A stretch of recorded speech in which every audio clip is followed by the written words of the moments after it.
So we're going to use the grid that we've printed on the photo to draw out our portrait accurately and a little bit quicker than if we were just going to do it freehand. I've got several photos here, all different colors of grid. It doesn't really matter which one you use. I'm going to go ahead and just grab this first one. And so when I usually grid, I normally use mathematical proportions and ratios. And so when I printed this, I didn't necessarily print it half the size of the paper, but that's what I usually do. But it doesn't really matter as long as the ratio is correct. So can you see how this is 5 across?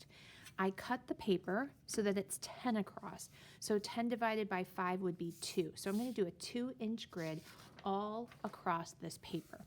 So what I want you to do is to carefully line up the ruler on the edge of the paper. If I cut it a little shy, make sure that you keep it on the end. So if it's a little bit shorter or a little bit longer, keep it on the same side. And then go ahead and carefully and accurately mark tick marks on the left, or on the top and on the bottom, and then we'll also do on the left and the right.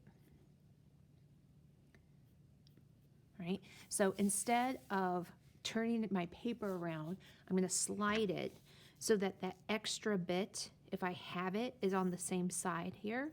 It looks like to me it's a little bit shy over here, so I want to keep it on the same side. So I'm going to go ahead and make 2, 4, 6, and make sure you're right on the line. Okay, and then what you can do is connect those 2 tick marks together. I'm using, I should say this, a very light pencil, so you can use your 4H or an HB pencil. This is not something that we're going to keep. We'll erase it, so make sure it stays really light. And what I like to do is to line up the ruler to both the tick marks, and what I will do is use my pencil kind of at the top, and it's like acts as like a stop, so it can't move past this line. I'll line it up at the top, and then I'll go up, right, to make sure that it lines up. If you're not careful with that and it goes crooked, make sure that you redraw it and get rid of that line, because there's no point in using your grid if it's not accurate.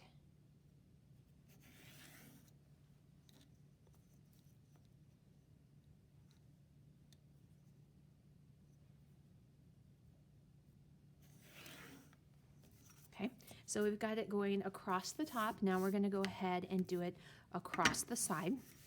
So we'll do the same thing since it is a square. We're going to once again do every 2 inches.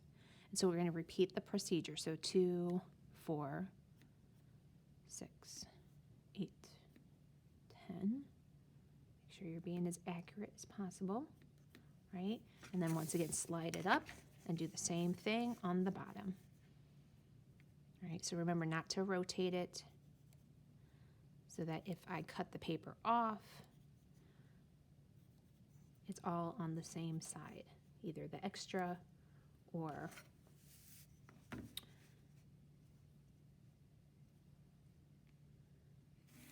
the short side. Oop, I made a mistake.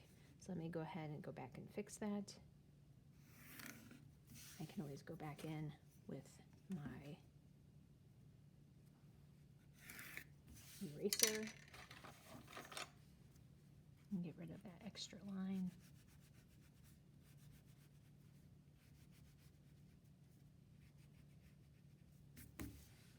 Okay.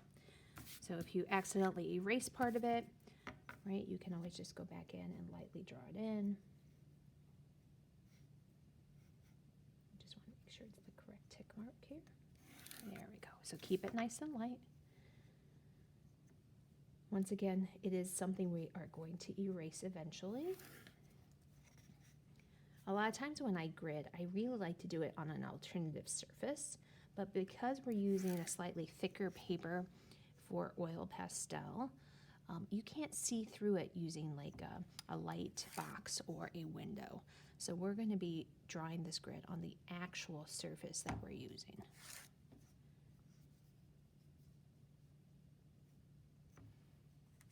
Okay, so I'm going to go ahead and pause that, and then we'll go ahead and draw.